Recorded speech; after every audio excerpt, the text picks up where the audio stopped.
Well, jeepers! You're listening to Smash or Pass. Hello everyone, welcome back to another interview on the JayBee and Milly channel. I am JayBee and of course with me is Milly. Hi. And the special guest who'll be interviewing today is Chandni Parekh. Thank you so much for joining us. Thank you so much for having me. So it is incredible to have you on here today. Of course, people watching this will know you from a variety of things, such as multiple voices in Big Nate, of course, Harley Quinn and Batwheels, and recently, and ongoing, in fact, Lola Bunny in Bugs Bunny Builders. And going through your whole resume on IMDb, I can see that your first voice role is credited in 2015 for, additional voices. But before that point, what was your journey like to get there? So pretty much, starting in non-union work and doing the pay-to-play websites was kind of where I entered in with everybody else. So yeah, using those pay-to-plays to just get used to the auditioning process was really big for me too. Just learning your basic equipment because we're all doing this from home. So just like you guys run your podcast, it takes some trial and error to know the technical background behind it all. So starting with those, I would just start auditioning for all those and see what came in, learning how to take direction once I booked something. And yeah, it's all just a great learning process. So before I had an agent, I started right in non-union work to see what I could do and hustling through studios and trying to gain clients and just, sending those cold emails out, hoping I didn't just get stuck in someone's spam was huge, introducing myself and attaching my demos and everything. So yeah, it's been a journey. Oh wow, that's amazing. And I guess it's important to mention that, the credits there are both for, voiceover and live action. So was it always the plan to do both, or did one kind of fall into the other? Yeah, absolutely. It was always the plan to do both. My heart is in animation. I love this industry so much. This is where I know that I have a lot to offer when it comes to range. I know my voice, I can know what I do, just like anyone. We play and we mimic on TV or whatever it is. So I'm like, this is something that I know I can find a home in. And then acting, I just love storytelling. So luckily for me, it all intertwined, and I can do both in this industry. And I'm right here in LA, like the heart of LA. So it's a place to go for it if I'm going to go for it. Yeah, it certainly is the perfect place to be for it, isn't it? And so when you get these roles, does the preparation differ for, if it's just a voiceover role or if it's a live action role as well? Do you kind of approach those characters differently, or is there some things that stay the same? Yeah, that's a great question. It depends, I guess, on the script that I get. So sometimes we get close to zero detail on anything. Other times a breakdown will tell me for on camera who the director is, who the producers are. Is it multicam, single? Like I could figure out so much from the live action stuff versus in animation, we'll get an audition and sometimes it'll just say a little description, age 5, this is her personality, and one page of a script where you get to kind of figure out what it is. But not knowing what network it's going to be on is always difficult. And then, yeah, if we're lucky enough to get any kind of name with it, which I don't think I ever have, but yeah, so it depends. But what I mainly like to do is just look at the script itself and read what the scene is about, how the pacing is, how it feels, and kind of just play with it and go from there. That's amazing. And I like to kind of dig into people's inspirations. What was some of the driving forces behind doing what they do? So, for instance, here, listening to a Nintendo podcast as a kid reminded me, like, oh, this is something that I'd love to do in the future. There was a few false starts, but now we're comfortably in this scene. And like, going through, some of your social media, I've noticed that there's some instances where you've posted pictures with like cardboard cutouts of Scooby Doo characters, and of course, if you Yeah, notice from the background, there's a lot of Scooby love here. So that it. was going to be more questions. Like, is Scooby Doo one of the shows that maybe you watched before your career that inspired you to get that love for animation? And if so, what are some of your highlight memories from watching that before your career? Oh, I love Scooby Doo. So of course that was one of my favorite shows growing up. Yeah, I love the character Daphne. I really like the Velma. Like I watch all of these right now, which is really fun too. Oh, actually, I saw you guys also did an interview with Mitch Watson, who is Oh, from Yeah, that was so cool to see because he's actually my showrunner on Big Nate right now. So I can't wait to jump in a session and tell him that I spoke with you guys too. That'll be fun. I mean, Um, it is incredible, like Mitch Watson's yeah. work on all the things that he did, Scooby and otherwise, is just absolutely phenomenal.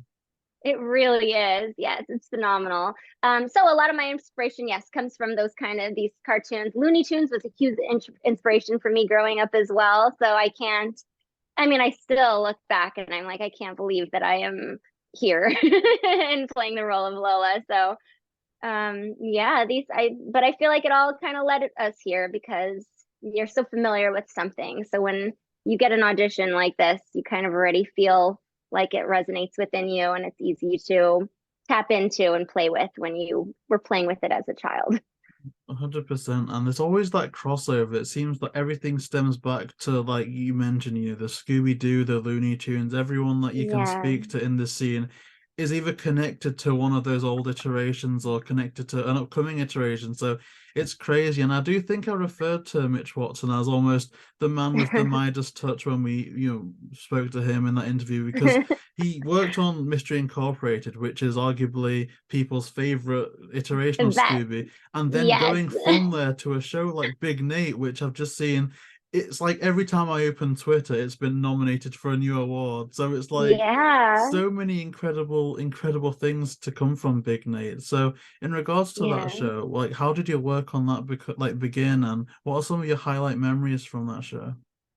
Big Nate is so special to me because I auditioned for her through pandemic and booked her through pandemic and you book something like that in pandemic and I was so used to going in person for Loud House at the time, so you would go into Nickelodeon. So when I booked through my character Jenny Jenkins, I was thrilled. And then we heard we're all recording remote. Make sure you have your full setup, which everybody had to have anyway, just to audition these days. But I'm like, yes, ready to go. And then you log in and you see all the cast members for the first time. I saw Mitch Watson was my showrunner for the first time. So it's always a thrill to see who else is involved when you jump into something like that. But yeah, Big Nate is really special because that is kind of one of the shows that got me through yeah, for all of us, the darkest time. And we didn't know what was going to happen with anything. We just knew, okay, these are great scripts. The writing is incredible on the show. The animation is terrific. And Mitch also lets us just play and really feel out our roles and, do different takes, see which one sticks, which one's Nickelodeon says, yeah, sure, that one works. Or because it's edgy. Mitch is edgy. That's our favorite part about him. So yeah, it's a thrill to be part of that show, and then they trust you enough to say, okay, we have this character. How do you want her to sound? And we could give him couple different takes, and he just goes with his instinct, and it's all very instinctual with him and working with him, which makes it fun because there's no way you can fail. You just kind of try something, he'll redirect you into whatever it's supposed to be, and he's very good at that. Yeah. There's definitely a handful of your characters that stand out when it comes to Big Nate, but one in particular that really resonated with me, especially after seeing some things online, was Sabina Shah, who you mentioned was Yeah. quite memorable because it was almost like that big step forward in seeing yourself represented in a character. And obviously, it's gotten a lot better recently, but I remember Yeah. for the longest time not seeing anyone that even looked anywhere close to what I was, watching Yeah. animation as a kid. So how important do you think that is to make sure that that's, shown nowadays? That's one thing I love about the show and Nickelodeon in general is yes, they are so good about being diverse with their characters. And yeah, Sabina, when she came to me, I was thrilled to have her. We don't get to see the characters until after, but I knew I had to put on an accent for her. So I was already thrilled that she was going to represent who I was as a child because I moved to the States way later. So having cousins and everything back home and for them to see someone like Sabina just here on American television is really it was really, really special and really important for me. So I'm very proud of Sabina and Big Nate for allowing me the privilege of representing myself in this scenario, which is just the glory of it all. Yeah, absolutely. It's just so cool to see, especially now that it's being used in such an effective way. It's absolutely incredible. And like when it comes to like all the background about me personally, I think it's fair to say that I've got the most cliche, like almost Indian upbringing possible, with my mum saying you can go to university for everything that you want to, but it has to be either a doctor or a lawyer. And so Yeah, obviously, when if I, ever got the bug at that point to be, to go into acting or voiceover work, it just wouldn't seem possible. And so, yeah. how familiar are you in terms of that barrier maybe making things complicated for people of color to get into, voice acting? And what would your advice be to people watching this that are looking to follow in your footsteps in that regard? Yeah, thank you. And by the way, so you're Indian as well? My mum is Or Indian, on my oh, dad's wonderful. white. Yeah, definitely that Wonderful. culture. Yes. Yeah, so you're very familiar with it. You know it very well, having a mother who's Indian. Yeah, my family has always trusted me, and I've been out here. I always knew um I wanted to be in the entertainment industry. So I originally moved to LA because I wanted to write and I was getting into screenwriting. So I've always had that creativity. Like I always wanted to create something and develop something and do the storytelling. And when I was in college, I was going for journalism, so it was in writing. So they were happy that I was in school for writing, but I had no intention of actually going through with, working for a news station or anything. It was always creative writing that I was interested in at the time. So yeah, I guess it's really interesting because I know how proud they are of me, of my success and everything in an industry that's pretty hard to crack into, but also trusting. They've always trusted that if I wanted to do something, it wasn't just a pipe dream. I would know to navigate and know when to stop if it wasn't working out and pivot and try something else. So yeah, for everybody that is out there and knows they have this within them to do it, I say just keep going and keep moving forward through it and do something every day for your craft. And yeah, there's going to be so many external things that are and challenges that are going to stop you, but if you know you have something within you, it's the only service you could do is to trust it and to break through and let that piece of you shine. Otherwise, I mean, I don't know. It's something that I think wants to come out eventually, and it will. But yeah, you have to be able to trust yourself and know, like, this is what I want to do and this is what I'm going to do. And I think everything else will come around as long as you follow yourself. That includes parents and stigmas and everything. As long as you trust yourself, then that expands their mind as well once you're able to actually do it. Yeah, certainly. I think, self-belief certainly is such an important thing. And if you do have an inspiration to really, go for something. And we are honestly, thrilled that, voice acting and acting in general is where you ended up, because you have taken on some amazing characters as well. So things that have been pre-established already, like Harley Quinn in the Batwheel series, things like that. So for you approaching roles like that, do you find an extra kind of pressure if it's something that's been pre-established? Or do you kind of enjoy that a little bit more? Do you kind of like having new characters so you can kind of, like you said, sometimes you just get one page of a script and have to invent them from there. So is there kind of an Yeah. approach that you enjoy the most? Yeah, I kind of like all of it. I love getting to create original characters as well. I think that's really fun. I did this for DreamWorks. For the Mighty Ones, there's this character Nugget that I did, and all I got that he was a little boy and he had a bite taken out of his head, and he was just so cute and little and feisty. And I was like, yes, like I want to play with this. I want to see what I could do.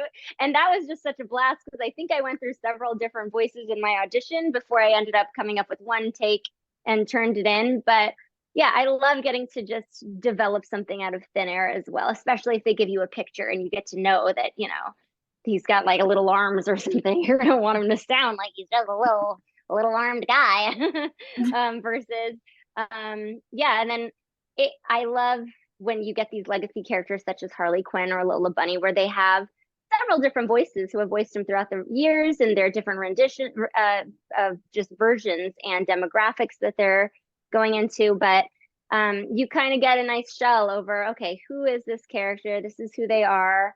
And you want to stay in lines at a certain extent, but also knowing that there are actors that have voiced them before. So you want to also be as original as possible and as authentic to yourself as possible, because they know what these other actors and everybody else can bring to her, but they're also auditioning fresh new ideas, because that's the beauty of our industry as well, is that we do like to keep it fresh while holding the legacy and the soul of who the character actually is. So yeah, you know, everybody is an inspiration for every one of the characters I've auditioned for. And then you just kind of put your own authentic twist of like, what if I didn't know her? This is what she's experiencing. How would she laugh? Like, how would she laugh if she's completely unhinged, but still a good person if she's a teenager and doesn't really know better, but also kind of does. So she's like just total mischief and fun. And yeah, how does that sound versus the adult Harley Quinn who just wants to go and break things and cause destruction. So yeah, every stage in a character's life. Lola Bunny is very young for a younger demographic, and in herself and the character, she's the younger version than the original Space Jam, right? So she's going to be a completely different personality, but still very much the same. She's strong. She knows exactly what she wants, how to get it done. She's a boss, a leader. So those core values are still there, but their approach and their voices are all very different at the same time. So yeah, I like playing with all of it. I like to play with what's already there and giving it my own authentic tweaks to it. And then I love character creation where I'm like, let's throw some stuff at the wall and see which one is the best. Yeah, I think like you said, it must be nice to kind of get a mix of the two. And I know you're touching on there about Lola Bunny in Bugs Bunny Builders. Do you remember kind of how that project came about? And and I guess the secondary question I kind of had is, do you know if for you personally, is the the audition process different if you've got a pre-established character, you know, kind of like your preparation for it and things like that? I don't know if I don't know if the preparation and everything is as different. I might watch, you know, some, you know, best ofs just so I see what her character has done and did in the past, because Warner Brothers, they do, of course, they know how to hold the legacy of the character too. So I am going to stay in the lines there and keep her who she is. I'm not going to throw something that's, you know, just totally foreign to who she's always been. So yeah, I think I do research a little more about exactly who the character is, how they react and everything. But I was lucky enough with, yeah, both characters. I got a character animation of them. So I got to actually see what they looked like beforehand. And Harley Quinn had little pigtails and, you know, she's carrying this mallet and she's just kind of cute and having fun. So she also looks really friendly, so it's not like she was totally evil or, you know, being a DC villain, you kind of go into it expecting something like that. But yeah, her version, it's Batwheels. It's for a younger demographic, and the fact that I actually did know that part helped a lot to make sure she wasn't scary in any way.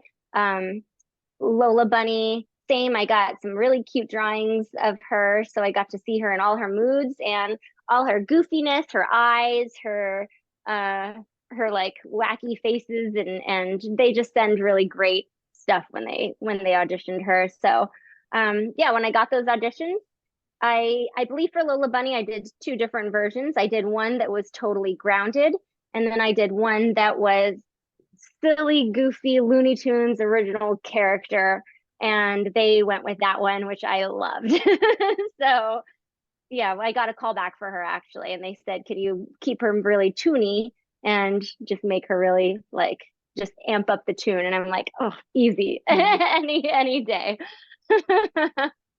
I love that. That must be like the best direction ever. Amp up the tune is just, it speaks to the Looney Tunes franchise absolutely perfect. It really does, yes.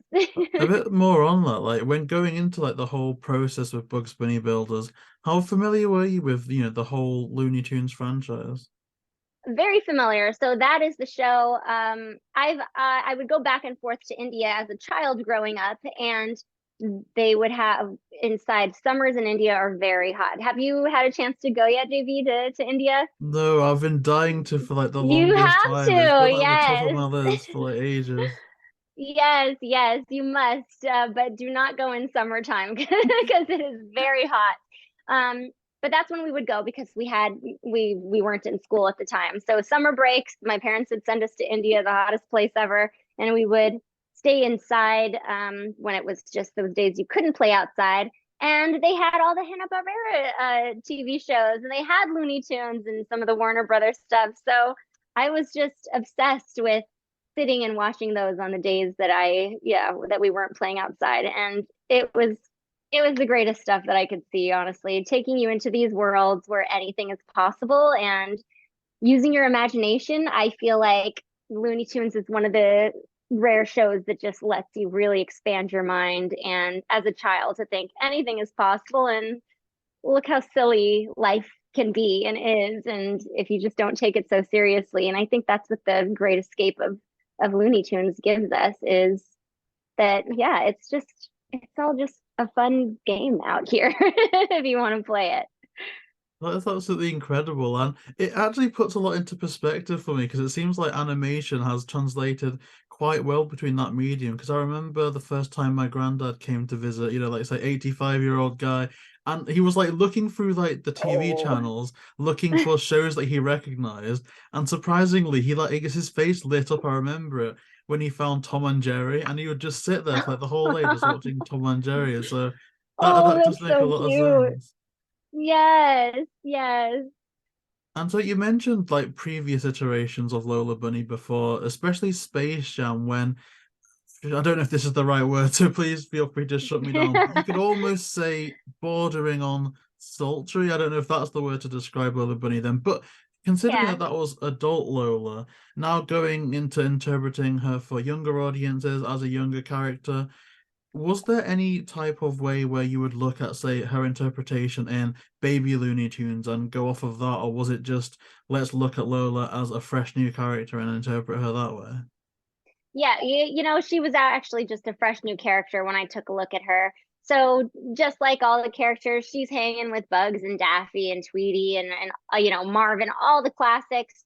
So I really love the fact that they were just making her one of the gang. They weren't making her stand out in a way where she's just, I mean, obviously Mm. not in this show, but she doesn't have to be a bombshell to stand out. She carries herself in her own with who she is and being very grounded, but also completely loony and zany like the rest of the gang. So I really love that they took away all of that from her and just said, just be you and who she is, because she's a very crazy Looney Tune. I mean, her ears get tangled up all the time. She's we have some really fun episodes of Bugs Bunny Builders coming out where we have to break because we're just laughing so hard at the silly stuff that she and the gang get into. So yeah, so when I look at the script and everything, they run a construction crew. So it's Lola and Bugs Bunny, and they're the leaders of this construction crew. So she is very much a leader and a boss, and she uses her brain probably more than even Bugs does in this show. So she is the go-to girl. She's smart, she's capable, intelligent, and confident at everything she does. So yeah, I love that they gave her more of a real purpose other than just, yeah, I mean, I love the Space Jam version too, but yeah, it's very different with Bugs Bunny Builders because she holds it down for the whole crew. I mean, I really can't put into words how much like praise I will give you for Bugs Bunny Builders and how much praise everyone should, because obviously, when you look at the show and you're watching the show, it all just seems so fluid. But then you take a look behind the scenes, and of course, your co-stars Eric Bowser, Bob Bergen, they're people that Mhm. have voiced Looney Tunes characters since before I was even Yeah, born, and so me almost too. being Yeah. in comparison a fresh face to the scene, the fact that you can share that on-screen presence, so to speak, with them, and it all seems so fluid. I wanted to kind of get your question on, is that a type of show where you'd all be recording together, or is it all like done separately? I wish. And thank you so much, JB, for saying that. That's really sweet. I love being part of the show. And it's an honor to be sharing space with such creative, brilliant, and their legacies in our industry. So it's a thrill to even shared credits with them and the directors and producers that are all there. I wish that we were recording in person, but unfortunately, because this was booked after a pandemic, we are all recording from home, which also a lot of people do like and prefer. Myself, I like to go to the studio. I like to not do anything except for read and play and not have to do my tech stuff. So it's great that I go in and then everybody has their different sessions that they do at different times. And I believe Mary Elizabeth McGlenn is our showrunner, and she's so cool. I love working with her, but I believe they do them just back to back sometimes. After sessions, sometimes I do meet up with Eric Bauza because he does live nearby, and when I'm by the studio, I'm like, hey Bugs, like let's go let's go out and grab a coffee or whatever it is. So yeah, I see him often because we share that, and I met him through the show, and we're such good friends now too because of it. So it's been great.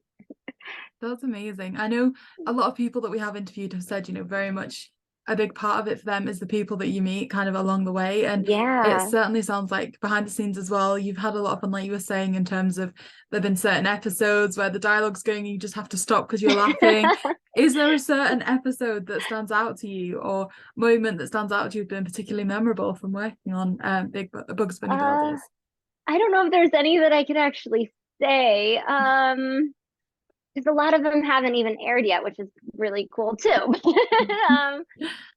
I would have to think about that. I know that there is, but I would have to think about what exactly. I mean, I know they'll tell me things that like Eric does in sessions sometimes that are really funny, and that always cracks me up too.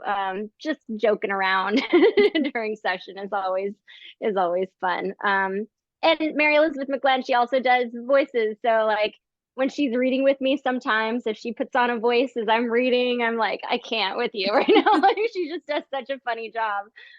So yeah, it's a blast working with all of them.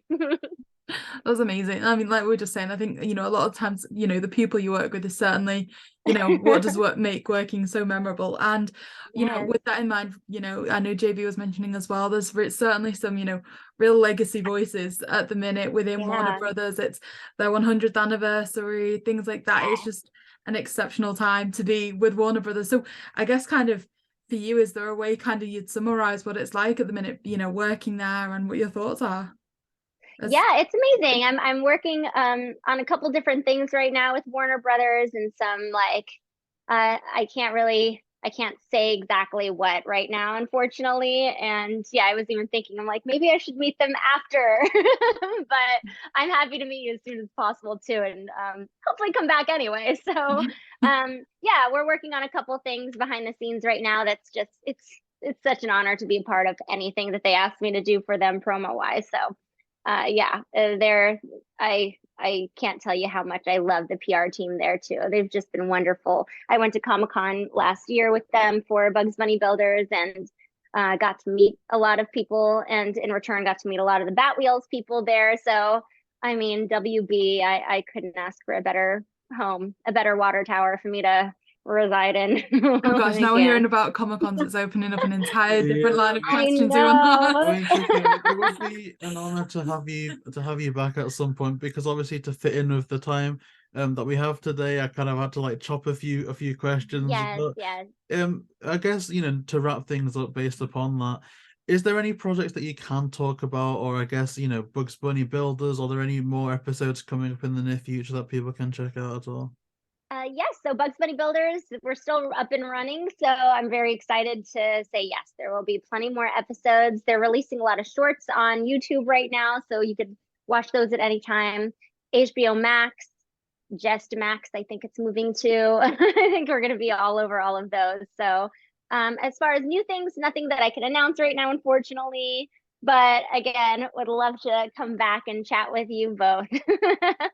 That'd be absolutely incredible. And where's the best place for people watching this to keep up with all of the work that you've got going on at the moment?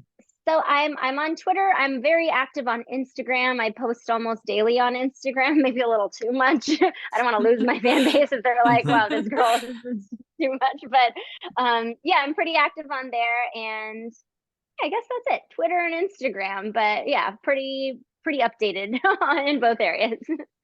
Well, that's perfect. I'll be sure to leave any of those links in the description down below. And that Awesome. wraps us up for today. I just want to thank you so much for all the time you've given us today, because you've been incredibly generous with it. And of course, you're very giving with your answers as well, because it's been absolutely fascinating to talk with you as well. Thank you. Thank you so much, JayBee Milly. This was excellent. Your guys' questions and everything are brilliant as well. So I look forward to speaking more to you, and thank you so much for your time. Thank No you problem, so thank much. you. And for the purpose of the video, thank you so much to everyone for watching this. If you do want to see more episodes, then please like, comment, and subscribe, and we'll see you next time.